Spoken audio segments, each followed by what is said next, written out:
നമ്മൾ ഇന്ന് സംസാരിക്കാൻ പോകുന്ന വിഷയം തൈറോയിഡിനെ പറ്റിയാണ്. തൈറോയിഡിന് എന്ത് തരത്തിലുള്ള ആഹാരങ്ങൾ കഴിക്കണം, എന്തൊക്കെ ഒഴിവാക്കണം എന്നുള്ളതാണ് നമ്മൾ ഇന്ന് സംസാരിക്കാൻ പോകുന്നത്. തൈറോയിഡ് നമുക്കറിയാം, നമ്മുടെ കഴുത്തിൻ്റെ ഭാഗത്ത് ഈ ഒരു ഭാഗത്തായിട്ടുള്ള ആ ഒരു ബട്ടർഫ്ലൈ ഷേപ്പിലുള്ള ഒരു ഗ്രന്ഥിയാണ് തൈറോയിഡ് എന്ന് പറയുന്നത്. ഇത് വളരെ സോഫ്റ്റ് ആയിട്ടുള്ളൊരു ഓർഗനാണ്.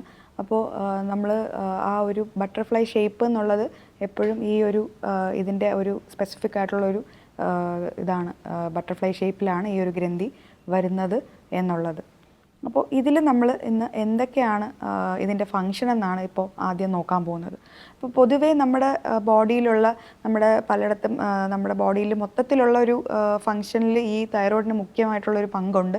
അപ്പോൾ പൊതുവേ നമ്മുടെ എനർജി എല്ലായിടത്തും എത്തിക്കുന്നതിൽ, അല്ലെങ്കിൽ നമ്മുടെ ഒരു ഓർഗൻ അല്ലെങ്കിൽ ഒരു നമ്മുടെ വളർച്ചയ്ക്ക് അല്ലെങ്കിൽ ഒരു ഓർഗൻ്റെ ഡെവലപ്മെൻറ്റിന് തൈറോയിഡിൻ്റെ ആ ഒരു പ്രാധാന്യം വളരെ വലുതാണ്.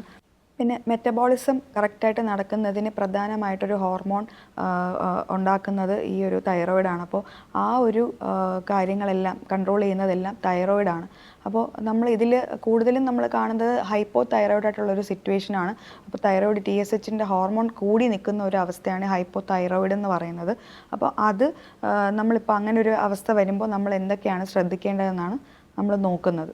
ഇപ്പോൾ ഹൈപ്പോ തൈറോയിഡ് ആയിട്ടുള്ളൊരു ആളിൽ കാണുന്ന കുറച്ച് കാര്യങ്ങളാണ് ഈ ഡിപ്രഷൻ പോലത്തെ അവസ്ഥ, അല്ലെങ്കിൽ മൂഡ് സ്വിങ്സ് ഉണ്ടാവും, അല്ലെങ്കിൽ ഇവർക്കൊരു ഹീറ്റ് ആൻഡ് കോൾഡ് എൻഡ്യൂറൻസ് ഉണ്ടാവും, അല്ലെങ്കിൽ ഇവർക്ക് ഭയങ്കരമായിട്ടുള്ള ക്ഷീണവും തളർച്ചയും, അല്ലെങ്കിൽ മുടി കൊഴിച്ചിൽ, കുറച്ച് നടക്കുമ്പോൾ തന്നെയുള്ള കിതപ്പ്, അല്ലെങ്കിൽ കുറച്ച് സ്റ്റെപ്സ് കയറുമ്പോൾ ഉള്ള ഒരു വളരെ ചെറിയ രീതിയിൽ സ്റ്റെപ്സ് കയറിയാൽ പോലും നല്ല രീതിയിൽ കിതയ്ക്കുന്ന ഒരവസ്ഥ, അങ്ങനെയൊക്കെ ഉള്ള ഒരു സംഭവം നമ്മൾ ഹൈപ്പോ തൈറോയിഡ് സിറ്റുവേഷനിൽ കാണുന്നുണ്ട്. അപ്പോൾ പലർക്കും ഉള്ളൊരു സംശയമാണ് നമ്മളിതിൽ എന്തൊക്കെ ആഹാരങ്ങൾ കഴിക്കാൻ പാടില്ല, അപ്പോൾ നമ്മൾ എന്തൊക്കെ ഒഴിവാക്കേണ്ടതുണ്ട് എന്നുള്ളത് പലർക്കും ഉള്ളൊരു സംശയമാണ്. അപ്പോൾ ആ ഒരു ഇതിനുള്ള കാര്യങ്ങളാണ് നമ്മൾ ഇന്നിവിടെ നോക്കുന്നത്.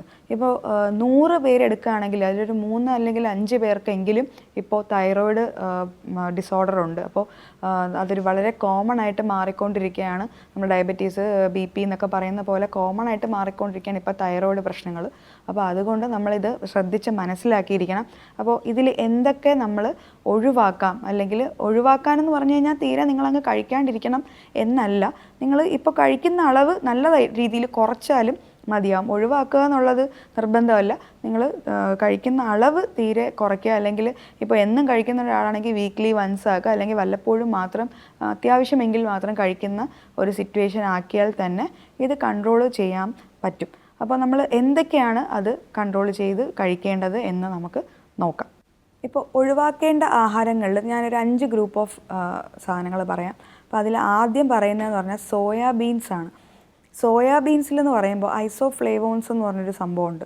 അപ്പോൾ അതൊരു ഗോയിട്രോജൻ ആണ്. അപ്പോൾ അത് കൂടുതലായിട്ട് കഴിക്കുമ്പോൾ നമുക്ക് ആ ഒരു ഗോയിറ്റർ അല്ലെങ്കിൽ ആ ഒരു തൈറോയിഡ് ഡെവലപ്പിംഗ് ആയിട്ടുള്ള ഹോർമോൺ റിലീസ് കൂടുതലായിട്ട് ഇൻഹിബിറ്റ് ചെയ്യുകയും അപ്പോൾ അതുകൊണ്ട് തന്നെ നമുക്ക് തൈറോയിഡിൻ്റെ പ്രശ്നം കൂടുകയും ചെയ്യുന്നത് കാണാം. അപ്പം ആ ഒരു സോയാബീന് കുറച്ച് കുറയ്ക്കാൻ ശ്രമിക്കുക. അപ്പോൾ വീക്ക്ലി വൺസ് ഒക്കെ കഴിക്കുന്നത് കൊണ്ട് പ്രശ്നമില്ല.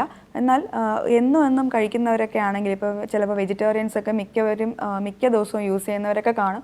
അങ്ങനെയുള്ളൊരു തൈറോയിഡ് പ്രശ്നമുള്ളവരാണെങ്കിൽ അത് കുറയ്ക്കാൻ നന്നായിട്ട് ശ്രമിക്കുക. പിന്നീട് നോക്കേണ്ടത് ഈ ടപ്പിയോക്കയാണ്. ടപ്പിയോക്ക എന്ന് പറയുമ്പോൾ നമ്മുടെ മരിച്ചീനി. അപ്പോൾ അത് നമ്മുടെ അതിൽ തയോസൈനൈഡ് എന്ന് പറഞ്ഞൊരു സാധനമുണ്ട്. അപ്പോൾ ആ ഒരു ഇത് നമ്മുടെ ആ ഒരു നല്ല രീതിയിൽ വേവിക്കാതെയൊക്കെ കഴിച്ചു കഴിഞ്ഞാൽ നമ്മുടെ തൈറോയിഡിന് അതൊരു പ്രശ്നമായിട്ട് വരും. ഇനി ഒഴിവാക്കേണ്ട വേറൊരു കാര്യമാണ് ഓണിയൻസ് എന്ന് പറയുന്നത്. അപ്പോൾ അതിൽ ക്വിർസെറ്റിൻ എന്ന് പറഞ്ഞൊരു സാധനമുണ്ട്. അപ്പോൾ അതുകൊണ്ട് തന്നെ നമ്മൾ ആ ഒണിയൻ നമ്മുടെ തൈറോയിഡിനെ ഇൻഹിബിറ്റ് ചെയ്യുക. അപ്പോൾ അതുകൊണ്ട് ഒണിയൻസ് പച്ചയ്ക്ക് കഴിക്കുന്നത് നിങ്ങൾ കൂടുതൽ ഒഴിവാക്കുക. ഇപ്പോൾ കറി വെച്ചൊക്കെ കഴിക്കുമ്പോൾ ഓണിയൻസ് യൂസ് ചെയ്യുന്നതുകൊണ്ട് കുഴപ്പമില്ല. പക്ഷേ പച്ചയ്ക്ക് ഒരുപാട് കഴിക്കുന്ന ഒരാളാണെങ്കിൽ നിങ്ങൾ ആ പച്ചയ്ക്ക് കഴിക്കുന്നത് ഒഴിവാക്കാൻ ശ്രമിക്കുക, അല്ലെങ്കിൽ മിതപ്പെടുത്തുക. പിന്നീട് നമ്മൾ ഒഴിവാക്കേണ്ട വേറൊരു സാധനമാണ് ക്രൂസിഫറസ് ആയിട്ടുള്ള വെജിറ്റബിൾസ്. അതായത് ഇപ്പോൾ ബ്രക്കോളി, അല്ലെങ്കിൽ ക്യാബേജ്, അല്ലെങ്കിൽ കോളിഫ്ലവർ പോലത്തെ സാധനങ്ങൾ നമ്മൾ ഒന്ന് ഒഴിവാക്കുകയല്ല, നിങ്ങൾ മിതപ്പെടുത്തി യൂസ് ചെയ്യാവുന്നതാണ്. എന്നും യൂസ് ചെയ്യാതിരിക്കാൻ ശ്രമിക്കുക. അപ്പോൾ ആ ഒരു ടൈപ്പ് ഓഫ് ക്രൂസിഫർ ആയിട്ടുള്ള വെജിറ്റബിൾ നിങ്ങൾ ഒഴിവാക്കാൻ നോക്കുക. പിന്നീട് നമ്മൾ നോക്കേണ്ടതെന്ന് പറഞ്ഞാൽ ചിലർക്കൊരു മിഥ്യാധാരണയുണ്ട് ഈ ഗ്ലൂട്ടൻ കഴിക്കരുത് എന്നുള്ളത്. ഗ്ലൂട്ടൻ ഫ്രീ ആയിട്ടുള്ളത് മാത്രമേ തൈറോയിഡിന് കഴിക്കാവൂ എന്നുള്ളൊരു അത് അത്ര അങ്ങനെയല്ല. കാരണം നമുക്കൊരു സീലിയാക്ക് എന്ന് പറഞ്ഞ ഡിസീസും കൂടെ ഉണ്ടെങ്കിൽ നിങ്ങളത് നോക്കണം. ഇപ്പോൾ സീലിയാക്ക് ഡിസീസ് ഉള്ള ഒരാളിന് തൈറോയ്ഡ് പ്രോബ്ലം കൂടെ ഉണ്ടെങ്കിൽ ശരി, നിങ്ങൾ ഗ്ലൂട്ടൻ ആയിട്ടുള്ള കാര്യങ്ങൾ ഒഴിവാക്കി തന്നെ ഫുഡ് സെലക്ട് ചെയ്യണം.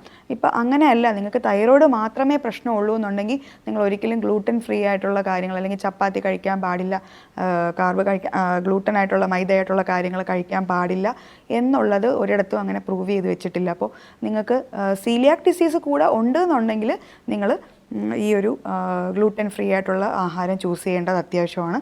അല്ലാന്നുണ്ടെങ്കിൽ നിങ്ങൾക്ക് ഗ്ലൂട്ടൻ ഫ്രീ ആയിട്ടുള്ളത് ഒഴിവാക്കേണ്ട ആവശ്യം ഇല്ല, തൈറോയ്ഡ് മാത്രമുള്ള കണ്ടീഷനിലാണെങ്കിൽ. അപ്പോൾ ഞാൻ ഈ പറഞ്ഞ 5 കാറ്റഗറിയിലുള്ള അല്ലെങ്കിൽ 5 ഈ കാര്യങ്ങൾ നിങ്ങൾ മാക്സിമം കുറച്ച് അല്ലെങ്കിൽ മിതമായി യൂസ് ചെയ്യാൻ ശ്രമിക്കുക. അങ്ങനെ നമുക്ക് തൈറോയ്ഡ് കൺട്രോൾ ചെയ്യാൻ പറ്റും. ഇങ്ങനെ കൂടുതലും അങ്ങനെ കൺട്രോൾ ചെയ്യുന്നതിൻ്റെ കൂടെ നിങ്ങൾ മെഡിക്കേഷനും എടുക്കുന്നുണ്ടായിരിക്കും. അതിൻ്റെ കൂടെ നമുക്ക് ഈ ഒരു കാര്യങ്ങളും കൂടെ ചെയ്ത് നമുക്കതൊന്ന് കൺട്രോൾ ചെയ്ത് കൊണ്ടുപോകാം. പിന്നെ എക്സസൈസ്, അത് എല്ലാത്തിലും ഇമ്പോർട്ടൻ്റ് ആണ്. ആക്റ്റീവായിട്ട് അല്ലെങ്കിൽ എന്തെങ്കിലും ബോഡി മൂവ്മെൻറ്റ്സ് ചെയ്യാൻ ശ്രമിക്കുക, അല്ലെങ്കിൽ യോഗ പോലെ എന്തെങ്കിലും ചെയ്യാൻ ശ്രമിക്കുക എന്നുള്ളത് ഇമ്പോർട്ടൻ്റ് ആണ്. പിന്നെ നിങ്ങൾ മെഡിക്കേഷൻ എടുക്കുന്ന സമയത്ത് നിങ്ങൾ രാവിലെ നമ്മൾ എണീറ്റ് വെറും വയറ്റിലാണ്, ഇപ്പം നമ്മൾ 6 മണിക്ക് എണീക്കുവാണെങ്കിൽ വെറും വയറ്റിൽ, അല്ലെങ്കിൽ 8 മണിക്ക് എണീക്കുവാണെങ്കിൽ വെറും വയറ്റിൽ ഉടനെ തന്നെയാണ് തൈറോയിഡിൻ്റെ മെഡിസിൻ എടുക്കേണ്ടത്, അല്ലാതെ ആഹാരത്തിനൊപ്പമല്ല. എപ്പോഴും എണീറ്റ ഉടനെ വെറും വയറ്റിൽ മെഡിസിൻ എടുക്കുക. അത് കഴിഞ്ഞ് ഒരു അരമണിക്കൂറെങ്കിലും കഴിഞ്ഞ ശേഷം മാത്രം നിങ്ങൾ ആഹാരം കഴിക്കാൻ ശ്രമിക്കുക. അപ്പോൾ ഒരിക്കലും ആഹാരത്തോടൊപ്പം അല്ല നിങ്ങളുടെ ഈ മെഡിസിൻ പോവേണ്ടത്. അപ്പോൾ നിങ്ങളിപ്പോൾ അങ്ങനെ കഴിച്ചുകൊണ്ടിരിക്കുകയാണ്, ഇത് അറിഞ്ഞുകൂടാതെ അങ്ങനെ കഴിച്ചുകൊണ്ടിരിക്കുന്ന ഒരാളാണെങ്കിൽ കൂടി നിങ്ങൾക്ക് ആ ഒരു തൈറോയിഡിൻ്റെ ലെവലിൽ മാറ്റമില്ല എന്ന്, നിങ്ങൾ മെഡിക്കേഷൻ എടുത്തിട്ടും മാറുന്നില്ലല്ലോ നിങ്ങൾ വിചാരിക്കുന്നുണ്ടാവും. ഇതാണ് നിങ്ങളുടെ ഈ ഒരു മാറ്റം ഇല്ലാത്തതിനുള്ള കാരണം. നിങ്ങൾ തൈറോയിഡിൻ്റെ മെഡിസിൻ എപ്പോഴും വെറും വയറ്റിൽ തന്നെ എടുക്കാൻ ശ്രമിക്കണം. അത് കഴിഞ്ഞിട്ട് കുറച്ച് കഴിഞ്ഞിട്ട് മാത്രം ബ്രേക്ക്ഫാസ്റ്റ് കഴിക്കാൻ ശ്രദ്ധിക്കുക.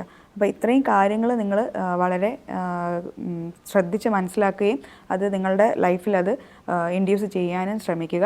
ഇങ്ങനെ കറക്റ്റായിട്ട് ഫോളോ ചെയ്ത് ഡയറ്റും ഫോളോ ചെയ്ത് നിങ്ങൾ ഈ പറ്റുന്ന കാര്യങ്ങൾ ഒഴിവാക്കി വെള്ളത്തിൻ്റെ ഇൻടേക്ക് കൂട്ടുകയും എക്സസൈസ് കൂട്ടുകയും യോഗ പോലത്തുള്ള സാധനങ്ങൾ ചെയ്യുകയൊക്കെ ചെയ്ത് കഴിഞ്ഞാൽ നിങ്ങൾക്ക് നല്ല രീതിയിൽ തൈറോയ്ഡ് കൺട്രോൾ ചെയ്ത് കൊണ്ടുപോകാൻ പറ്റും. അപ്പോൾ ഇത്രയും കാര്യങ്ങൾ നിങ്ങൾ നന്നായിട്ട് മനസ്സിൽ സൂക്ഷിക്കുകയും മറ്റുള്ളവർക്ക് അറിയാത്തവർക്ക് പറഞ്ഞു കൊടുക്കുകയും ചെയ്യുക.